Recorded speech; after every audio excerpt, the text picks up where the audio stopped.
শহরে খুব ঠান্ডা পড়ে গেছে। বিবেক তার আলুর ঠেলা নিয়ে বাজারে গেল, কিন্তু সকাল থেকে তার একটি আলুও বিক্রি হলো না। সেই সকাল থেকে দাঁড়িয়ে আছি, একটা আলুও বিক্রি হলো না।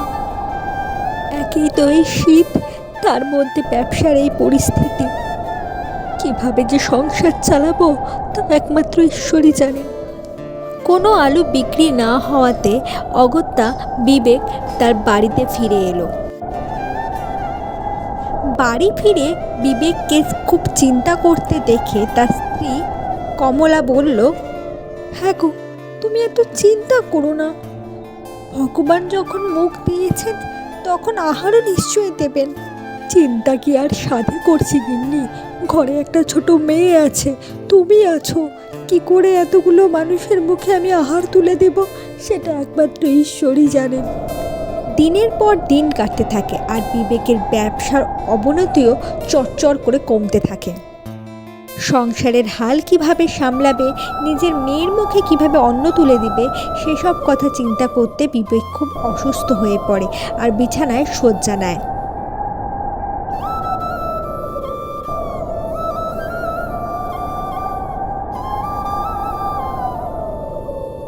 বিবেকের এই অবস্থায় কমলাও খুব চিন্তিত হয়ে পড়ে, কারণ তার ঘরে একটি ছোট মেয়ে আছে। তাই মেয়েকে নিয়ে কিভাবে সে সংসার চালাবে তাই ভাবতে ভাবতে তার দিন কাটতে থাকে।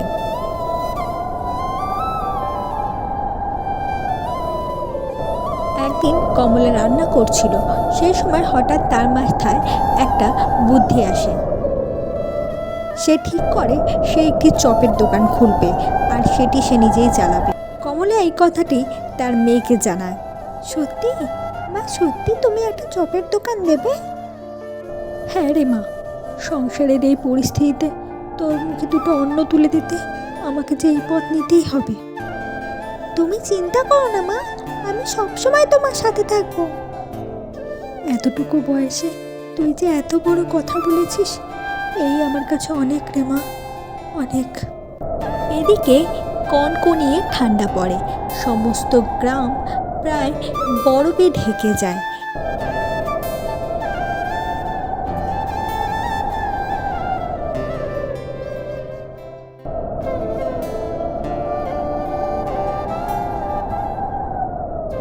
অনেক চিন্তা ভাবনা করার পর কমলা একজন শেঠের বাড়িতে আসেন এবং শেঠকে সমস্ত কথা খুলে বলে।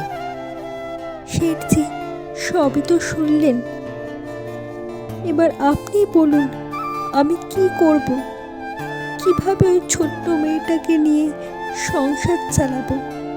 আমাকে দয়া করে কিছু টাকা দিন, যাতে আমি ওই ব্যবসাটা শুরু করতে পারি। আমি কথা দিচ্ছি, আমি আপনার টাকা ঠিক সময় মতো ফেরত দিয়ে দেব। এরপর সেই শেঠ কমলাকে বেশ কিছু টাকা দেয় আর সেই টাকা দিয়ে কমলা দোকান খোলার জন্য জিনিস কিনতে চলে যায়। কমলা দোকান দেবার জন্য প্রস্তুত হয়ে যায়। সে রান্নাবান্না শুরু করে। এরপর সেই রান্না করা খাবার ঠেলাতে করে সে বাজারে নিয়ে আসে। কমলার রান্না করা চপ মুহূর্তের মধ্যে সব বিক্রি হয়ে যায়। একটাও চপ হবে না, সব চপ শেষ। হ্যাঁ দাদা, চপ তো সব শেষ হয়ে গেছে। ধুর ধুর, কোথায় ভাবলাম একটু ঠান্ডার মধ্যে চপ খাবো, তা না। এই চল চল চল, বাড়ি চল। যত দিন যেতে থাকে কমলার ব্যবসা আরও উন্নতি হতে থাকে। এদিকে বিবেকও সুস্থ হয়ে ওঠে। সেও ঠিক করে সে কমলার সাথে দোকানে সাহায্য করবে। এরপর তারা দুজনে মিলে পকোড়ার একটা ঠেলা থেকে দোকান দিয়ে ফেলে। সেই দোকানে বিবেক পকোড়া ভাজতে শুরু করে আর কমলা কাস্টমার ডাকতে শুরু করে। আসুন আসুন, খুব ভালো পকোড়া আছে, মাত্র 5 টাকায়। আসুন আসুন, খুব ভালো পকোড়া আছে, মাত্র 5 টাকায়। একে একে প্রচুর কাস্টমার তাদের দোকানে আসতে থাকে এবং পকোড়া খেতে থাকে। সকলেরই বিবেকের হাতের তৈরি পকোড়া বেশ পছন্দ হয় এবং তারা বিবেকের হাতের তৈরি পকোড়ার খুব প্রশংসাও করে। এরপর থেকে তাদের আর কোনো অসুবিধা থাকে না। বিবেক তার সন্তান এবং স্ত্রীকে নিয়ে খুব ভালোভাবে দিন কাটাতে থাকে।